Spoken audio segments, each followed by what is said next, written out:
So I thought that as a journalist, which is my background and kind of my freelance part-time, if I thought that listening to the recordings back so I could transcribe them and hearing my voice was super awkward, trying to edit footage where I'm in most of the shots is infinitely worse.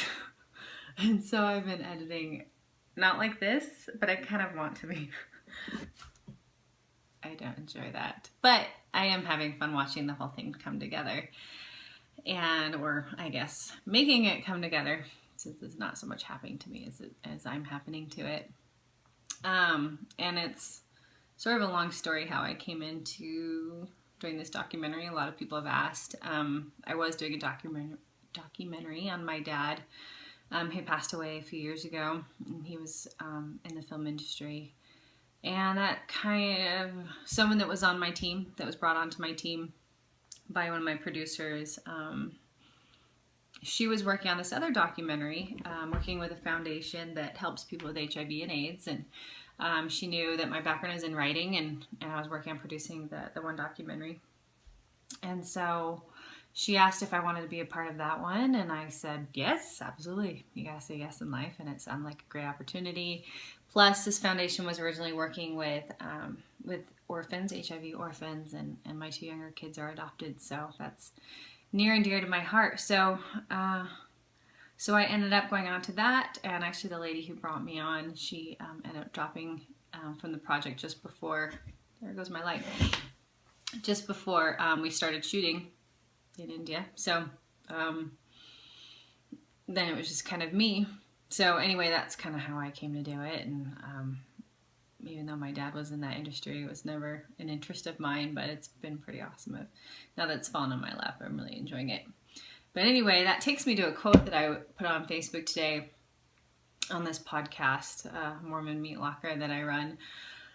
It's a funny thing how much time we spend planning our lives. We so convince ourselves of what we want to do that sometimes we don't see what we're meant to do.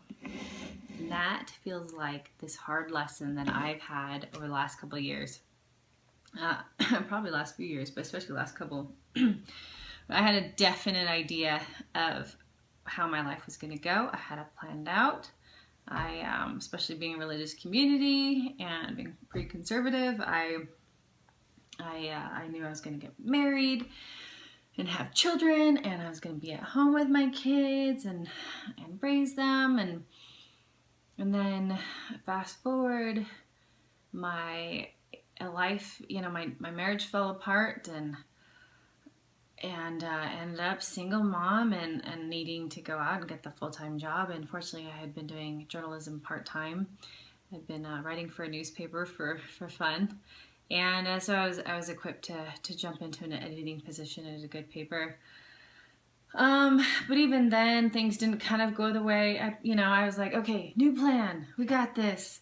And so I made brand new plans, and I thought it was all going to be great. And, you just work hard enough, you're going to go the direction you want to go. And then I quickly learned that that's not exactly the case at all. And I learned in the last couple of years that if I clench on to my plans and my dreams too tightly, that I miss all the other opportunities that are available to me, and that I probably should be on those paths, but I don't know they exist because all I know is what I know. I kind of liken it to, there's a dim star in the sky, and you look at that star, and that's our understanding. That's all the things that we can see based on our experience and our vantage point. And the whole rest of the universe is the possibilities that are out there that we can't even fathom. And so, because they haven't come into existence in our minds yet. And so if we just base our plans, our hopes, our dreams, our futures on the limitations, from our vantage, then we really miss out on a lot of opportunities and growth and beautiful experiences and roads that we should be on, where we can really be blessing the lives of others and reaching our full potential. So that has been my kind of hard knocks in the last couple of years, where I never thought I would be going to India and documenting, people doing HIV. People with HIV. It's been a long day. I'm very tired. Brain's the first to go.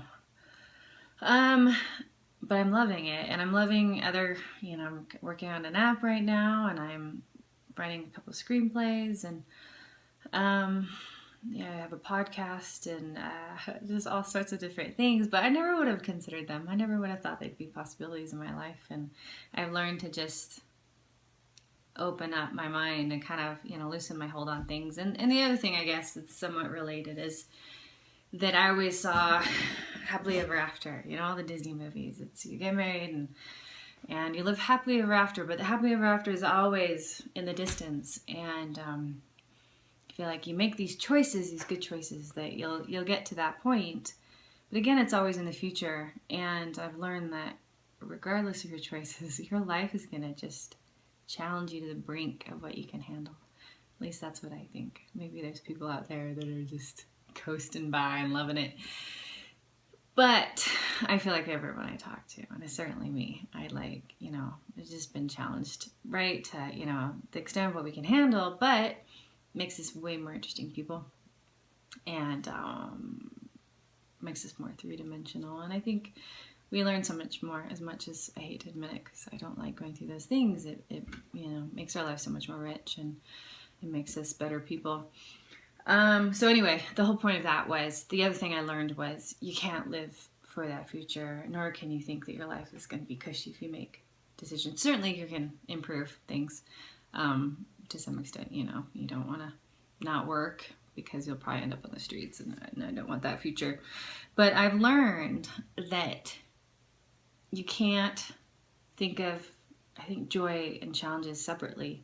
You have to learn to let them coexist. You can't just think, okay, if I didn't have these challenges, then I'd be happy. Or after this challenge, once this is over, then I'll be happy. Or down the road, I'll be happy. I've learned that the joy has to coexist alongside the challenges, because you're always going to have the challenges. Just give me something. If it's not this, it's going to be something else. And so, I think of it as happily ever today, happily ever now. If all we have is today, tomorrow never exists, because it's always in the future. And now the past doesn't exist anymore. It's back there. So we can't live in either. I feel like it's dark, but I have very dim lights. Edison bulbs, which is awesome, but my preference, I don't like bright lights.